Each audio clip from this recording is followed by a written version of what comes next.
आज से लगभग 1200 साल पहले बनाया गया इंडिया का ये मंदिर आज भी दुनिया का एक सबसे बड़ी मिस्ट्री है, क्योंकि ये दुनिया का सबसे बड़ा मोनोलिथिक स्ट्रक्चर है, जिसका मतलब है एक सिंगल पत्थर को काट के एक विशाल काय मंदिर का निर्माण किया गया था।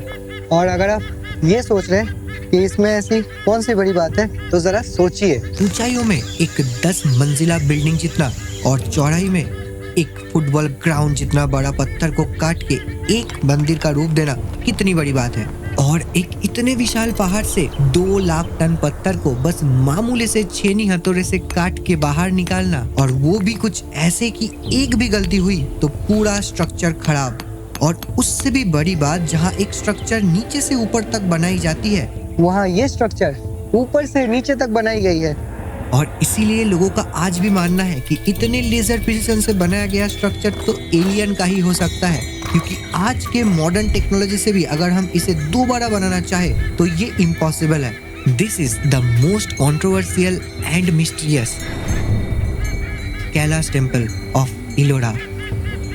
भगवान शिव को डेडिकेटेड ये मंदिर है महाराष्ट्र के संभाजी नगर में, और यहीं पे आपको इलोरा के 34 केव्स यानी गुफाएं देखने के लिए मिलती है, जिसमें से 1 से 12 बुद्धिस्ट केव्स, 12 से 29 हिंदू केव्स और 30 से 34 तक जैन केव्स देखने के लिए मिलते हैं। जिसमें से कुछ केव्स छोटे हैं तो कुछ केव्स आकार में बहुत बड़े, कुछ केव्स अगर आर्ट के लिए बनाई गई हो तो कुछ मेडिटेशन।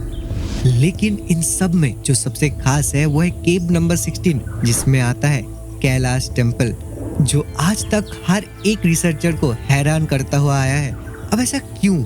इस चीज को समझने के लिए हमें इस मंदिर को देखना और समझना भी पड़ेगा। ये विशाल मंदिर 175 फीट चौड़ी, 300 फीट लंबी और 100 फीट ऊंचा है, जिसके 4 मेन पार्ट्स है। शुरुआत में आता है एंट्री में गोपुरम, उसके बाद नंदी मंडप, फिर आता है सभा मंडप और उसके बाद आता है गर्भगृह, जहां हम इस मंदिर में प्रवेश करते हैं। गोपुरम से जो 3D स्ट्रक्चर में बनाया गया इस मंदिर का एंट्री पैसेज है, जो तरह तरह की वॉल आर्ट से भरी हुई है।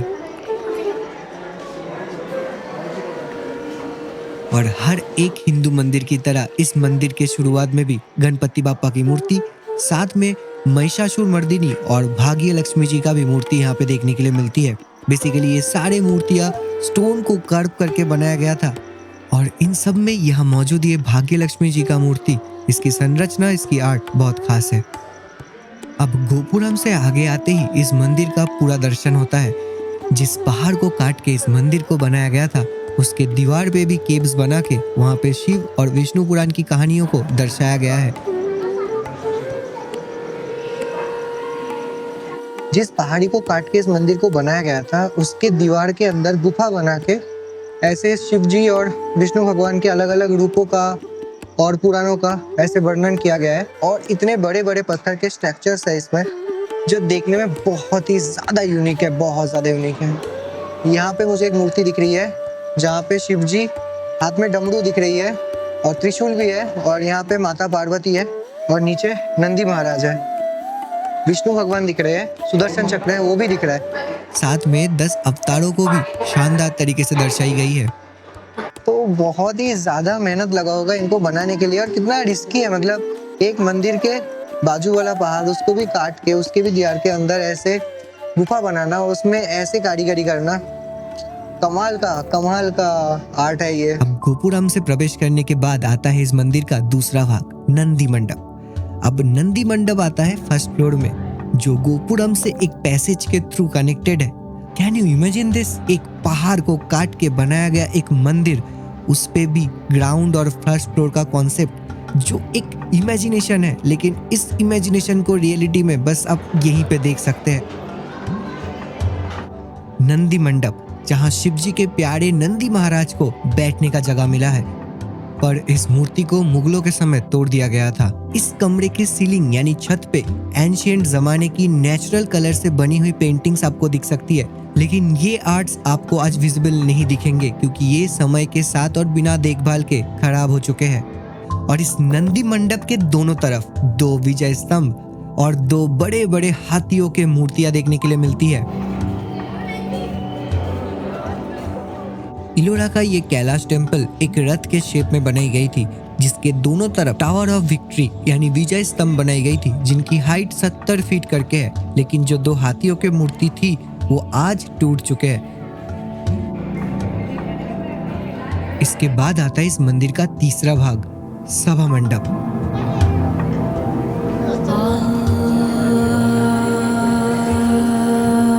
जहां रिचुअल्स, भजन कीर्तन, नृत्य और सभा बैठाई जाती थी और यहाँ पे क्लासिकल डांस की परफॉर्मेंस होती थी, जिस चीज का सबूत कुछ इस तरीके से मिल जाता है कि इस जगह के सीलिंग पे हमें एक नटराज की मूर्ति दिखती है। जहाँ दूसरे सभाओं में झूमर देखने के लिए मिलता है, वहाँ यहाँ के सीलिंग पे 3D तरीके से बनाया गया ये नटराज का आर्ट देखने के लिए मिलता है। और ये इस बात को भी दर्शाती है कि उस टाइम पे बिजली का इस्तेमाल नहीं होता था और इसीलिए इस सभा मंडप को कुछ इस तरीके से डिजाइन किया गया था, जहाँ पे एक छोटे छोटे छेद से आते हुए लाइट भी बहुत ज्यादा रोशनी देती है और साथ में इसको और एपिक बनाती है यहाँ के अंदर की डिजाइन, जो कुछ इस तरीके से बनाई गई थी कि अगर आप यहाँ पे कोई भी आवाज करते हैं तो एक अलग तरीके से ये गूंजती है। तो आप इस सभा मंडप के कॉम्प्लेक्स इंजीनियरिंग को कुछ इस तरीके से समझ सकते हैं कि यहाँ किए जाने वाले संगीत या नृत्य को एक स्पिरिचुअल वाइब देने के लिए इस कमरे को ऐसे डिजाइन किया गया था कि जहाँ पे लाइट हो या आवाज और साथ में आर्ट, हर चीज की कॉम्बिनेशन बनाई गई थी। और आखिर में आता है इस मंदिर का चौथा भाग यानी गर्भगृह, जहाँ हमें शिव जी की मूर्ति यानी शिवलिंग देखने के लिए मिलती है। शिव जी के मंदिर के अलावा और भी छोटे छोटे मंदिर यहाँ पे देखने के लिए मिलते हैं, जिनके दीवारें आर्ट्स का खजाना है।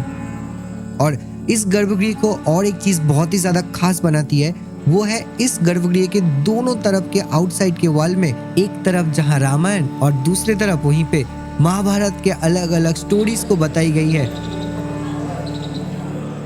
जैसे कि इस वॉल पे हम देख सकते हैं रामायण के अलग अलग कैरेक्टर्स को, जहाँ हनुमान जी, बानर सेना, रावण और भगवान राम को भी हम देख सकते हैं। वहीं दूसरी तरफ महाभारत का युद्ध, भगवान श्री कृष्ण और अर्जुन के रथ को भी हम देख सकते हैं। अब एक छोटे से इस जगह के अंदर तो पूरा रामायण या महाभारत बता पाना पॉसिबल है नहीं, इसीलिए कुछ मेन हाइलाइट्स को यहाँ पे ड्रॉ किया गया था। सभा मंडप जो है उसके दीवार पे यहाँ पे एक बहुत ही कॉम्प्लेक्स आर्ट दिख रही है, जिसके अंदर नीचे की तरफ आपको दिखेंगे रावण है, जो दशानन है वो है। रावण जब कैलाश में गए थे और कैलाश को हिलाने की कोशिश किया था, तो वही चीज को यहाँ पे दर्शाई गई है। तो ये दशानन है जो कैलाश को यहाँ पे धक्का दे रहे हैं और ऊपर शिव जी है और माता पार्वती जी है। माता पार्वती जी शिव जी के हाथ को पकड़ते हैं और शिव जी बस अपने एक अंगूठे को कैलाश के ऊपर रख देते हैं, जिससे कैलाश पर्वत दब जाता है और तब रावण का हाल खराब हो जाता है। तो वही चीज को यहाँ पे दर्शाई गई है, जो बहुत ही कॉम्प्लेक्स तो है लेकिन बहुत ही ज्यादा यूनिक है, क्योंकि इतने चीज को एक ही जगह पे कर पाना और वो भी ऐसे स्कल्पचर के रूप में, बहुत ही ज्यादा कॉम्प्लेक्स आर्ट है ये। और इस गर्भगृह के पूरे मंदिर को ही हाथियों के स्ट्रक्चर्स के ऊपर बैठाई गई है।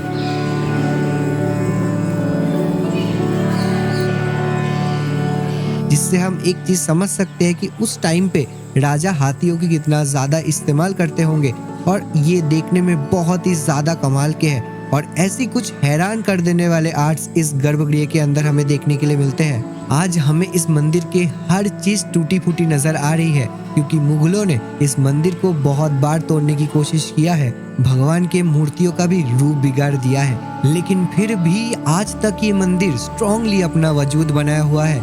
लेकिन अगर हम आज इसे रिपेयर करना चाहे तो ये पॉसिबल है नहीं, क्योंकि ये एक मोनोलिथिक यानी सिंगल स्टोन स्ट्रक्चर है, जिसको बनाते वक्त या बनने के बाद बदला नहीं जा सकता, क्योंकि हम पत्थर पे पत्थर को तो चिपका नहीं सकते और इसीलिए इसे दोबारा बनाना इम्पॉसिबल है। और शायद इसी वजह से इतने बारीक काम, स्कल्पचर और इतने विशाल मंदिर को देखने के बाद यही सवाल आता है कि इसे शायद एलियन या फिर सुपर ह्यूमन नहीं बनाया होगा।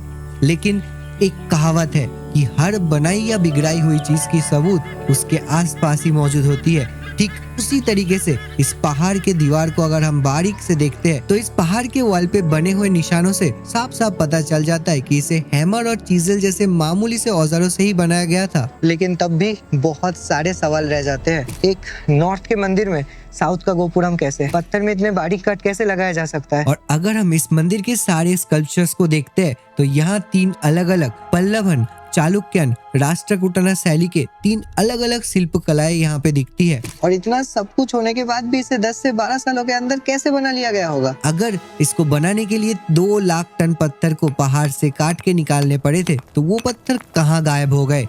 तो चलिए इस मंदिर के बनने के पीछे का हिस्ट्री जानते हैं। इलोरा के कैलाश टेम्पल को राष्ट्रकूटना डायनास्टी के कृष्ण राजा ने 756 से लेके 773 सी के बीच में बनाया था। मंदिर जमीन पर नहीं बनेगा, पहाड़ से निकलेगा, अखंड कैलाश इसी धरती पर। जिन्होंने 757 सी में साउथ के बादामीज चालुक्यन के साथ युद्ध किया था और उनको हरा भी दिया था।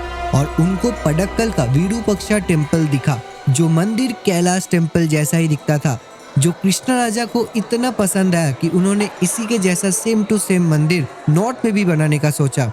तो वो साउथ के पल्लवन और चालुक्यन आर्टिस्ट को साथ लेके आए और वहाँ उनका साथ दिया नॉर्थ के राष्ट्रकूटना आर्टिस्ट ने। इसीलिए इस मंदिर में साउथ का गोपुरम और 3 अलग अलग आर्ट फॉर्म देखने के लिए मिलते हैं। अब एंशिएंट इंडिया के आर्टिस्टों ने विशाल बेसाल्ट पत्थर के पहाड़ को चुना, जिसके लिए पहाड़ को लोहे के एक स्पेशल औजार से मार के उसका रिफ्लेक्शन सुना गया और उसी से चूज किया गया कि यही सही जगह है मंदिर बनाने के लिए। अब पत्थर पे प्रिसाइज कट करने के लिए इस्तेमाल किया गया एंशिएंट रॉक कट टेक्नोलॉजी का, जिसके लिए पत्थर के अंदर छेद करके उसके अंदर सूखी लकड़ी डाल दी गई और फिर उसमें पानी डाल दिया गया, जिससे लकड़ी फूल के पत्थर में क्रैक करवा दिया। देखिए, बारूद नहीं लगा, सूखी लकड़ी के केल ठोके, पानी डाला और पत्थर ऐसे दरक गया। और फिर शुरू हुआ छैनी हथौड़े से उसे मंदिर के रूप देने का काम। पानी को बाहर गिराओ, नाली ऊपर से नहीं दीवार में से निकलेगी। क्योंकि मंदिर को ऊपर से बनाने का काम शुरू किया गया था, इसीलिए सबसे पहले चट्टान पे मंदिर का नक्शा ड्रॉ किया गया था और फिर धीरे धीरे मंदिर को अपना रूप मिलने लगा। पूरा मंदिर एक ही चट्टान से निकलेगा, ऊपर से काटना शुरू होगा। पहले छत, फिर मंडप, फिर गर्भगृह।